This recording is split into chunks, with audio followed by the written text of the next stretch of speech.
नमस्कार दोस्तों, बहुत बहुत स्वागत आप सभी का हमारे यूट्यूब चैनल में। दोस्तों आज की इस वीडियो में आयरन को रिस्टोर करने वाला हूं, जो कि बिल्कुल ही डेड हो चुका है, जैसा कि दोस्तों आप देख पा रहे हैं। तो चलिए फ्रेंड्स शुरू करते हैं।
जैसे कि दोस्तों आप सभी देख सकते हैं कि मैंने यहाँ पे एक पीसीबी लिया है और इसमें आपको मैं सोल्डरिंग करके दिखाने वाला हूँ।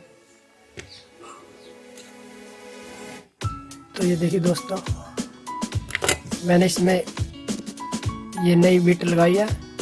मेरे पास ये पुरानी बिट थी जो कि मैं एयरफोन को सोल्डरिंग करने के लिए रखता हूँ। ये देखिए दोस्तों, मैंने बहुत ही इसको बारीक बनाया है। चलिए आपको सोल्डरिंग करके दिखाता हूँ।